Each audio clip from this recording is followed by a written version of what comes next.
You're watching CW Montana. This is the MTN 9 o'clock news. Good evening. Thanks for joining us on this Thursday. I'm Andrea Lutz. Ahead tonight, a wild scene in the early morning hours at Montana State University as a roof on campus caves in. We've got the shocking details ahead. And lawmakers return to Helena. What's on tap for the session's second half? We'll look at some of the profile bills that are making it and some of the ones that are duds. But first, a scary moment this afternoon in Great Falls. Emergency responders are investigating tonight what caused an explosion at a refinery. The Calumet Refinery billowing smoke at around 1 o'clock today, of course, putting schools on high alert and shutting down streets in the nearby area. And we are joined by MTN's Tim McGonigal and Shannon Newth, both of which have some information for us. Now, hi, you guys. Can you just let us know what exactly went down this afternoon in Great Falls? Yeah, so Andrea, it was a pretty crazy call around 1:15 this afternoon. Emergency crews were called to the Calumet Refinery. There were reports of an explosion. Initially, what we saw Great Falls Fire Rescue post on their Facebook page was that they were responding to a reported explosion and subsequent fires. And again, that was around 1:15 this afternoon. The whole incident played out over a couple of hours. Yeah, that's right. And Montana Department of Transportation and law enforcement worked in conjunction to block off about a half-mile radius of the roads around the area. There were a couple of schools, as you mentioned, that were put on shelter-in-place. North Middle School, Sacagawea Elementary School, both on shelter-in-place. But fortunately, that shelter-in-place was lifted before the school day let out. And thankfully, no injuries reported, too. We want to make sure we note that no one was injured. All personnel at the refinery were accounted for. Right. A huge sigh of relief, I'm sure, for emergency responders. Just talk to us about how important this refinery is to the city. You know, we're under the impression that it's a large facility. It employs a large number of people there. That's right, Andrea. It employs just under 200 employees, and a couple of years ago they added some more employees. But so it's significant. Don't know exactly the amount of taxes they pay or anything like that. But there's about 200 employees there that work around the clock to do their job there. So it's again, it is a fairly significant employer in the Great Falls area. It definitely sounds like it, and it probably was a pretty scary scene for the workers there and just the nearby businesses. So what is Calumet actually saying about today's events? Are they giving the community a little bit of reassurance? So what they did say around 2:40 this afternoon, they released a statement saying, again, that all personnel were accounted for. There were no injuries. Like you mentioned, huge sigh of relief there to know that for sure from the inside that no one was injured. And beyond that, they said they're investigating. We don't know a cause of this yet. That's under investigation, the explosion. We hope to get more updates as we go throughout the night and into tomorrow morning. We don't know right now what the status is of the workday tomorrow or even overnight for the refinery. So again, what they're saying right now is ensuring everyone that no one was injured and that they are looking into the cause of this explosion. Okay. And that the safety is a top priority for their employees as well as the surrounding community. Sounds like it for sure. Okay, a huge story today unfolding in the state of Montana. Shannon Newth and Tim McGonigal joining us from KR in Great Falls. Thank you so much to you both. A 20-car pileup snarled interstate traffic this evening near Bozeman. It happened at around 4:30 on I90 near Belgrade. In the westbound lanes, at least 11 cars were involved in the pileup, plus 8 slide-offs. Forecaster Bob McGuire says a brief snowstorm hit the area, giving cars whiteout conditions, and on the roadway, it got pretty icy. So cars began to hit one another. Then it was sort of a domino effect. We are not sure, though, the extent of injuries in that. A shocking scene at Montana State University after an entire roof collapses on campus. And tonight, an investigation is underway. Nobody was injured, but questions remain as to how it all happened. MTN's Cody Boyer takes us there. It's a tremendous shock. I mean, no one expected to wake up to a roof missing from a gymnasium this morning. It started with a call at around 2:20 Thursday morning. MSU spokesperson Michael Becker says crews from Bozeman Fire Department and MSU Campus Police responded only to find a gaping hole where the South Gym's roof used to be. Overnight, we had emergency responders on scene. making sure that everything was safe as could possibly be. That means turning off utilities, it means taking care of electrical, and assessing the situation. Now Michael says it was the entire roof that did cave in, and it caused a lot of damage to the floor as well inside that south gym. While they are going to take a while to figure out what exactly caused this, students say this place was incredibly important to them. We usually go to the gym every morning, and he said, hey, like, we're not going to be able to go to the gym today. Do you want the good news or the bad news? Stephanie Stanger says she and her husband relied on the complex every day as a study hall and a place just to get warm. Oh, so important. This is like 100% of my day. I'll go, I study there. It's like I get everything done at the gym. Plus they have the fire.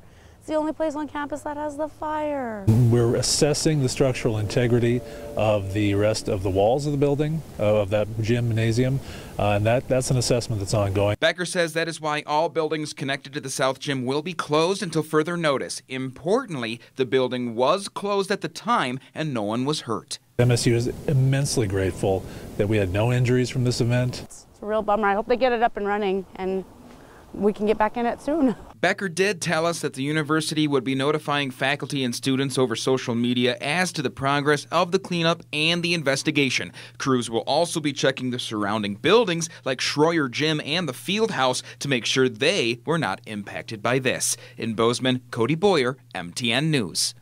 So glad that nobody was hurt in that. Again, checking those surrounding buildings, just making sure that the field house is one of those that is structurally sound, as a lot of people do go in and out of those surrounding buildings. Well, while we still don't know what caused that roof to collapse, we are learning more about Montana requirements for buildings to prevent structural damage from the snowpack. 1 foot of snow can weigh up to 21 pounds, depending on the moisture content. Montana code requires a minimum load for snow of 30 pounds per square foot for building structurals. And engineers say that a roof collapse is pretty uncommon, but people should be concerned if they do start to see a roof sag or they start to see cracks. Especially as we're starting to get into those warmer temperatures, ice dams that have accumulated near the edge of your roof, that would prevent snow from sliding off. So if you're concerned about the amount of snow maybe on your roof of your house, you can remove it. That's something that you can do. Still, though, you are encouraged to contact a contractor just to make sure that there's no damage in the process of that. If you live in Ravalli County, you may want to start collecting sandbags now. Warmer temperatures are starting to thaw the snow, and that's posing a concern for flooding on the Bitterroot River. Sandbags are available at local fire departments, and authorities say those bags should be placed around your home, but not to divert water onto other properties. A Missoula woman accused of helping to kill 2 people and dispose of their bodies in chemicals changes her plea. Tiffanie Pierce faces felony charges of murder and robbery. She pled guilty in a deal with the Missoula County Attorney's Office. Pierce and Augustus Standing Rock are charged in the murders of Jackson Wiles and Marilyn Pickett back in August of 2017. The pair is accused of putting the bodies in tubs of acid. Attorneys say a recent suicide of a key witness accelerated that plea deal. The Confederated Salish and Kootenai tribes say 2 young grizzlies out of their den early could be linked to a recent poaching case. Wildlife experts believe the cubs are the offspring of a female grizzly shot and killed last fall. The cubs emerged from their family den and they're roaming around on the reservation looking for food, but all of it's happening in the cold.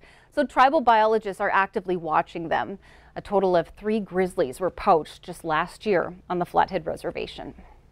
Onto the hardwood, it's the start of championship weekend. Our MTN statewide team of sports reporters has you covered as we take a look at the matchups happening around the state.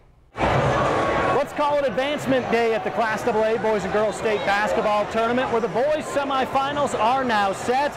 It'll be Billings West and Bozeman in the top half of the bracket of the semis, and then Great Falls High and top-ranked Missoula Hellgate. The Knights with a great come-from-behind win against Billings Skyview. Meanwhile, Billings West, the state title contender. On the girls' side of the bracket, Missoula Hellgate's young and dangerous, and we'll try and wrap it up with a pair of games here late in Butte. Can the Helena teams make it all Capital City, or will Butte have something to say about that? That's it for State AA. Let's head to Great Falls and Tom Wiley.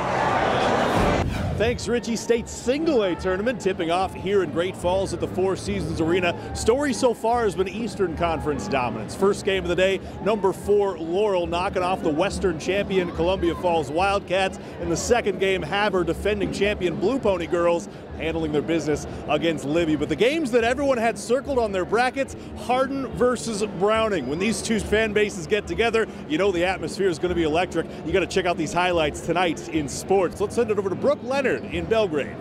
Thanks, Tom. Coming up at 10, we'll have all the highlights from the first round of the girls basketball Class B state tournament. But the game that you guys need to watch for later tonight is Poplar versus Big Fork. The last time Poplar won a state basketball championship was in 1975. And the cool thing about that is number 4, Kenny Smoker, who's on today's team's dad, was on that state championship game. Make sure to tune in at 10 to see if he can follow in his family's legacy. Now we're going to head to Casey Conlon over in Billings for the Class C state championship tournament.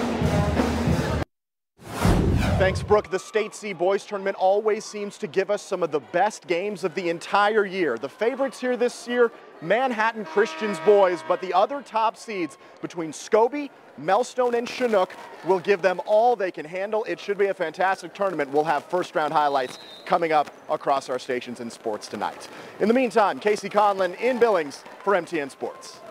Okay, good luck to all of your favorite teams out there this weekend. And just a reminder, for future coverage and full coverage of all of the state tournaments across Montana, just head to montanasports.com. Still to come on tonight's MTN 9 o'clock news, the legislature is back in session for a second half. Coming up, we take a look at the bills that didn't make the cut. And directly after the break, Bob McGuire delivers your statewide weather forecast, so do not go away.